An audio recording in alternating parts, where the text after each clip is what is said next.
Scott McGregor here with Rapid Media TV, and I'm here in the Sea Eagle booth at Outdoor Retailer 2015 with Dan. Dan, we just had a really good chat about how you kind of worked your way up through this company. Yeah. You know everything here, it seems like. Yeah, I love it. I love it from soup to nuts, pretty much. All right, well, why don't you tell me, we were walking by and there's not a lot of canoes here, first of all, at all at the show this year, which is, I think, too bad.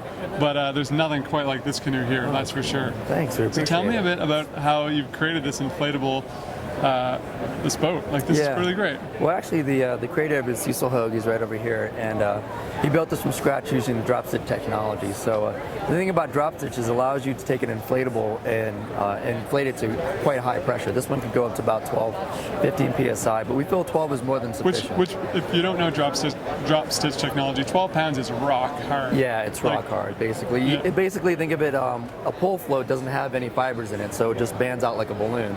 But drop stitch technology has fibers to the inner and outer walls and keeps it in holding its shape. Yeah. Okay.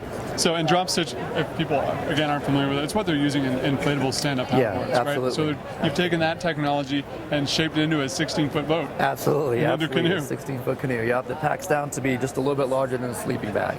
Right. And you said it was 55 or 60 pounds or something? 60 pounds with everything in it. Right. So I see this as something that guys are going to be flying into the northern rivers with. Roll it up, put it on an airplane, right? Absolutely. Land on a lake, Absolutely. inflate it and go. Completely portable. Yep. No more dragging a 16-foot canoe on your shoulders and trying to get it from point A to point B. And there's some rocker in this? Yep. There's actually rocker to the front and the back.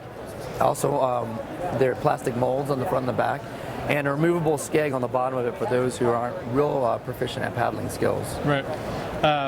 You were kind of making fun of me about falling out of the boat earlier, and from a safety feature, tell me a bit about what you were saying about this thing. Basically, it doesn't self-drain when it's upright, but when if you fall out, when you flip it upside down, it basically drains right out. Yeah, it sits up on the shear of the bow and stern. It floats on top of the water because it's all inflatable. It's got 3 separate chambers for safety, so if you lose one, you still have 2 additional chambers, as well as the seats. Each seat has 2 chambers. Right. You can set it up for 1, 2, and 3, but the thing about it is the whole canoe is completely buoyant. It's almost impossible to sink unless you lose air in all 3 chambers, which was next to never, unless you take a knife to all of them. Right. So it floats on top of the water rather than scooping the water when you try to upright the canoe. So basically it wants to upright itself.